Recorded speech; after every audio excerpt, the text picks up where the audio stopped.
Hello'. Hello'. মই Gautam Kumar Kakati Republic এনিৰ পৰা কৈছোঁ।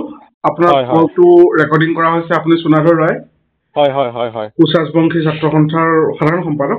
হয় হয় হয় আপোনাৰ পৰা জানিব বিচাৰিছোঁ, কোচ ৰাজবংশী জনজাতিকৰণ আৰু কমতাপুৰ পৃথক ৰাজ্য গঠন এই প্ৰক্ৰিয়াটো কি পৰ্যায়ত আছে বৰ্তমান?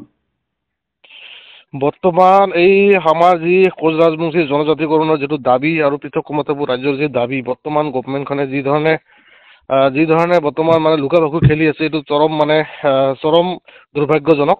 আৰু বিজেপি চৰকাৰখনে প্ৰথম কথা যি ধৰণে প্ৰতিশ্ৰুতি আমাক প্ৰদান কৰিছিল, ৰাজহুৱা কৰি বা বিভিন্ন মেল মিটিঙত যি ধৰণে আমাক প্ৰতিশ্ৰুতি দিছিল, কিন্তু আজিৰ তাৰিখতো সেই বিজেপি চৰকাৰখনে কোনো ধৰণৰ আমাৰ যি দাবী, সেই দাবীৰ প্ৰতি কোনো ধৰণৰ সঁহাৰি বা সহমত দিয়া নাই এতিয়ালৈকে।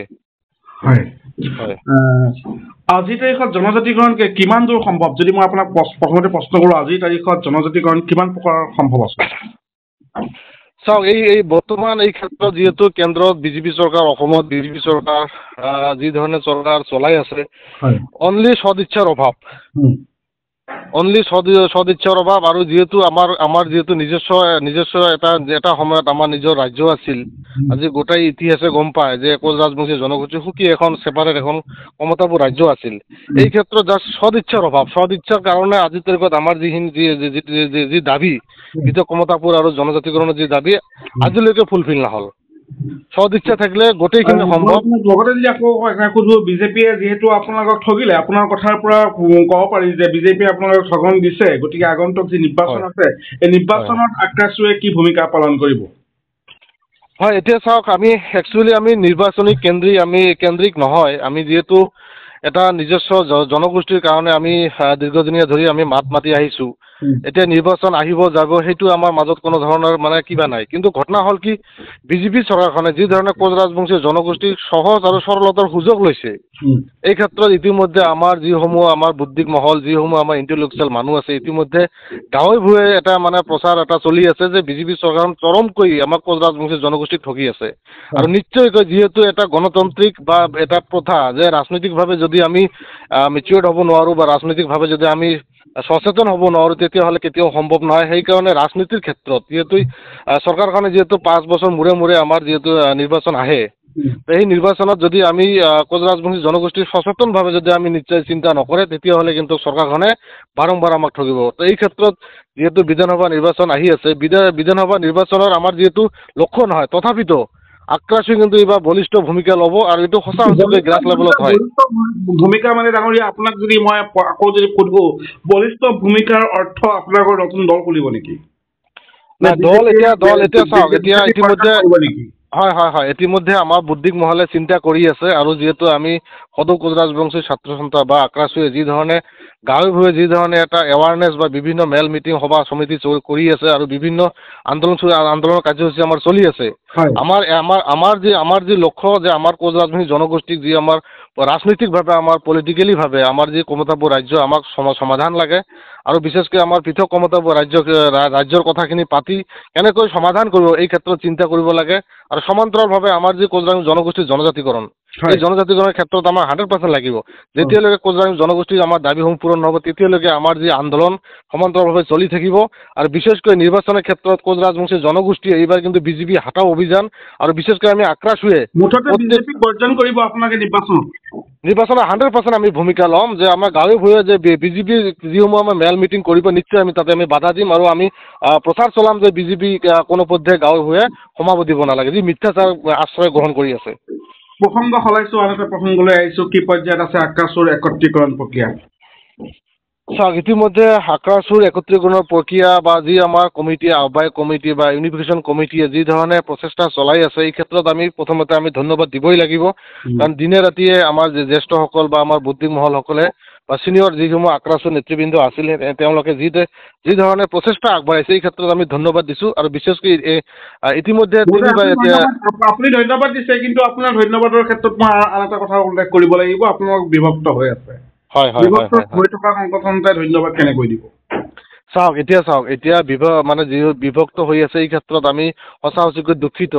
আৰু বিশেষকৈ যিহেতু আমাৰ কিছুমান নেতৃত্বৰ কাৰণে আজিৰ তাৰিখত জাতিটোৰ যিটো লক্ষ্য আৰু উদ্দেশ্য বিভাজনৰ ফলত আমাৰ কিন্তু মানে দাবীসমূহ লেহেমীয়া হৈ আছে, সঁচা কথা। তো আজিৰ তাৰিখত আমি সকলোৱে আমি আহ্বান কৰি আহিছোঁ বাৰম্বাৰ যে কোচ জনগোষ্ঠীৰ যি আদায় আছে, যি দাবী আছে, এই ক্ষেত্ৰত যদি আমি একত্ৰীকৰণভাৱে যদি মানে এককভাৱে যদি আমি ঐক্যতাৰে আমি আগুৱাই যাব নোৱাৰোঁ, তেতিয়াহ'লে আমাৰ দাবীসমূহ কেতিয়াও ফুলফিল হোৱা সম্ভৱ নহয়।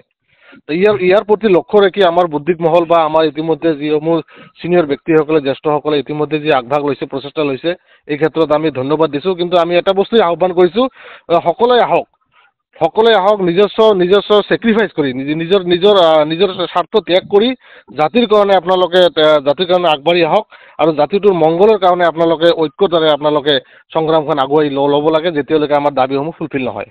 জ্যেষ্ঠ ব্যক্তিৰ কথা ক'লে, আপুনি যথেষ্টখিনি জ্যেষ্ঠৰ কথা ক'লে। এতিয়া লগতে আপোনাক যে এটা প্ৰশ্ন কৰা যায়, অছাত্ৰ বা বিবাহিত লোক, অতি জ্যেষ্ঠ, সকলে নেতৃত্ব দি থকাৰ আছে নেকি আপোনাৰ সংগঠনক? চাওক, এইবিলাকতো একচুৱেলি আমি ক'ব নাযাওঁ। ইতিমধ্যে ৰাইজে দেখি আছে কোনে কি নেতৃত্ব দি আছে, আৰু যিহেতু আমি নেতৃত্ব দিয়া বা আমাৰ যিসমূহ লক্ষ্য যিহেতু এটাই, তো এই ক্ষেত্ৰত ৰাইজে বিচাৰ কৰিব, ৰাইজে কি ধৰণে আঁকোৱালি লয়, কি ধৰণে ৰিয়েকশ্যন দিয়ে, কি ধৰণে প্ৰত্যুত্তৰ দিয়ে। কিন্তু আমি এটা বস্তুৱে আপোনাৰ এই চেনেলৰ যোগেদি আমি এটা বস্তুৱে আহ্বান কৰিম, যাতে আমাৰ ৰাইজে বস্তুখিনি মেছেজ পায় যে সমান্তৰালভাৱে জাতীয় স্বাৰ্থ যদি আমি আগুৱাই নিব লাগে বা আমাৰ যিসমূহ দাবী আমি ফুলফিল কৰিব লাগে, তেতিয়াহ'লে আমাৰ কিন্তু নিজস্ব ত্যাগ বা নিজস্ব স্বাৰ্থখিনি আমি কিন্তু কৰিব লাগিব, ত্যাগ কৰিব লাগিব। আপোনাৰ ধাৰণা হয় নেকি আক্ৰাছৰ চৰকাৰখনৰ বিজেপিৰ এজেণ্ট আছে নেকি, যি আচলতে এনেকুৱা নেতৃত্ব দি আছে? হয়, ইতিমধ্যে আমি আমাৰ নজৰত বা আমাৰ দৃষ্টিগোচৰ হৈছে যে কিছুমানে ধৰক আমাৰ বিজেপিৰ বৰ্তমান যি ধৰণে চতুৰালীৰ মাৰ পেছত কিছুমান নেতৃত্বই আমি দেখাবলৈ পাইছোঁ। কিন্তু সময়ত ইতিমধ্যে ৰাইজেও কিছুমান ধৰক গম পাইছে যে সঁচাসঁচিকৈ হয়, কিছুমান বহুতো বিভক্ত আমাৰ নেতৃত্ব বা আমাৰ আক্ৰাসী বহুত ভাগত বিভক্ত হৈ আছে। কিছুমান নেতৃত্বই কিন্তু বিজেপিৰ পাকচক্ৰত বা বিজেপিৰ এটা এজেণ্ট হিচাপত কিন্তু কাম কৰা বুলি আমাৰ দৃষ্টিগোচৰ হৈছে। ক্ষতি কৰা নাই নে আক্ৰাসক? হয়, ইয়ে ক্ষতি কৰা নাই নে আক্ৰাসক? 100% ক্ষতি কৰিছে। আক্ৰাসু বুলি নহয়, কোচ ৰাজবংশী জাতিটোৰ কাৰণে এটা শুভ লক্ষণ নহয়।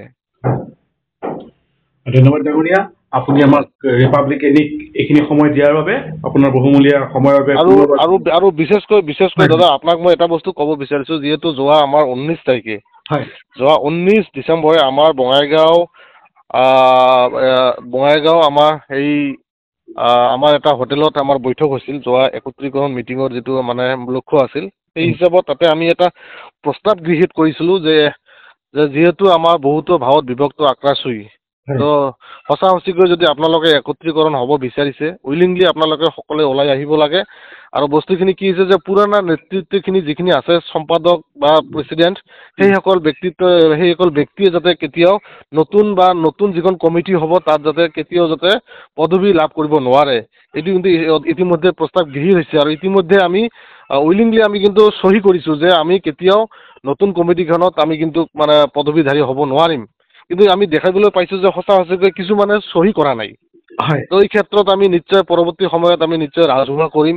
আৰু বিশেষকৈ সেইদিনে আমি আহ্বায়ক কমিটি বা একত্ৰীকৰণ কমিটিক আমি জনাইছিলোঁ যে আপোনালোকে ৰাজহুৱাভাৱে কৈ দিয়ক কোনে জাতীয় স্বাৰ্থত চহী কৰা নাই বা কিয় নিজৰ স্বাৰ্থ এৰিব পৰা নাই আজিলৈকে, যাৰ ফলত আজি জাতিটো মানে বিপদে পৰিচালিত হৈছে।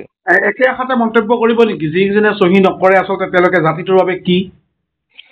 চাওক, ইতিমধ্যেতো আৰু আমি ক'বলৈ নাযাওঁ। ইতিমধ্যে ৰাইজে গম পাব, যদি সঁচাসঁচিকৈ ৰাজহুৱা কৰি কৈ দিয়ে আহ্বায়ক সমিতি বা যি আমাৰ একত্ৰীকৰণ কমিটিয়ে কোনে চহী কৰা নাই, কি ভিত্তিত চহী কৰা নাই, বা সিহঁতৰ কোনো পদৰ লোভী আছে নেকি, সেই ক্ষেত্ৰত নিশ্চয় ৰাইজে বিবেচনা কৰি বিচাৰ কৰিব। এই সন্দৰ্ভত বলোৰাম গোটৰ ভূমিকা কি?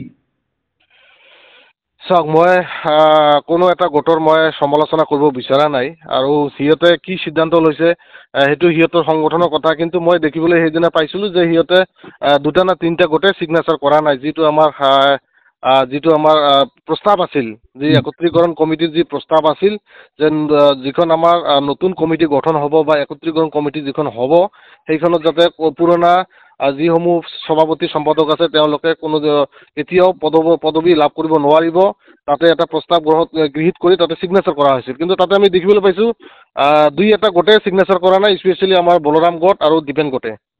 তাতে সেই বস্তুটো আমি আহ্বায়ক কমিটিক জনাইছিলোঁ যে আপোনালোকে সিদ্ধান্ত লওক, আপোনালোকে আগন্তুক দিনত কেনেকৈ একত্ৰীকৰণৰ প্ৰস্তাৱটো আগবঢ়াই লৈ যাব, কেনেকৈ জাতিটোৰ কাৰণে একত্ৰীকৰণ কৰিব, কি কেনেকৈ কৰিলে ভাল হ'ব জাতিটোৰ কাৰণে আপোনালোকে চিন্তা কৰি আপোনালোকে ৰাইজক জনাই দিলে হ'ল। ধন্যবাদ জ্ঞাপন কৰিছোঁ পুনৰবাৰ আপোনাৰ এই বহুমূলীয়া সময়খিনি দিয়াৰ বাবে। ঠিক আছে, ঠিক আছে, সময়খিনি দিয়াৰ বাবে ঠিক আছে। মহানগৰীত উৎকৃষ্ট হোটেল দ্য ভিলা, আদৰ্শপুৰ বাৰ্লিন নম্বৰ 1, কাহিলীপাৰা সৰ্বশিক্ষা অভিযানৰ কাৰ্যালয়ৰ কাষতে হোটেল দ্য ভিলাত আছে উৎকৃষ্ট মানৰ সা সুবিধা, য'ত আছে আটকধুনীয়া কোঠা, লগতে পাব লাক্সাৰী সুইট আৰু ডিলাক্স ৰুম। তদুপৰি ৰেষ্টুৰেণ্টত পাব আপোনাৰ মন পচন্দৰ সুস্বাদু খাদ্য আৰু পাব বাৰ আৰু সুইমিং পুল। দ্য ভিলাত পাব আপুনি নৈসংগিক পৰিৱেশ আৰু সুস্বাদু খাদ্যৰ সম্ভাৰ।